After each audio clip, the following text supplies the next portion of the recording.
Hi friends, my name is Srinivas, geography faculty.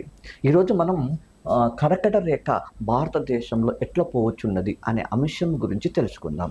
Okay, so మరి కర్కట రేఖ అంటే ఏంటిది అంటే 23.5 ఉత్తర అక్షాంశాన్ని కర్కట రేఖ అంటారు. ఈ కర్కట రేఖ ఇండియా మధ్య గుండా పోవచ్చున్నది. ఈ కర్కట రేఖ ఏందో ఇండియాను 2 భాగాలుగా విభజిస్తుంది. ఒకటి ఉత్తర భాగం, ఇంకోటి వచ్చి దక్షిణ భాగం. సో ఉత్తర భాగాన్ని ఏమంటే ఉత్తర భారతదేశం, దక్షిణ భాగాన్ని ఏమంటే దక్షిణ భారతదేశము అని పిలుస్తారు. ఈ రకంగా పిలిచినప్పటికీ వాస్తవంగా ఈ కర్కట రేఖ ఏందో ఎన్ని రాష్ట్రాల గుండా ప్రయాణిస్తుంది అంటే 8 రాష్ట్రాల గుండా మాత్రమే ప్రయాణిస్తుంది.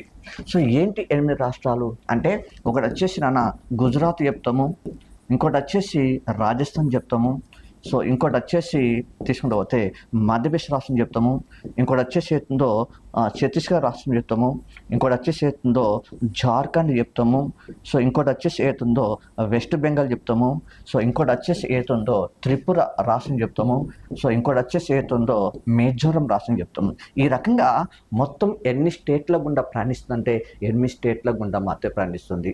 అయితే ఈ రకంగా ప్రయాణిస్తున్న ఈ కర్కట రేఖ తీసుకుంటే కర్కట రేఖ అత్యధికంగా ఏ రాష్ట్రంలో ప్రయాణిస్తుందంటే మధ్యప్రదేశ్ రాష్ట్రం లోపల ప్రయాణిస్తుంది. కర్కట రేఖ అత్యల్పంగా ఏ రాష్ట్రంలో ప్రయాణిస్తుందంటే రాజస్థాన్ రాష్ట్రంలో ప్రయాణిస్తుంది. ఇది గమనించాలి ఇక్కడ.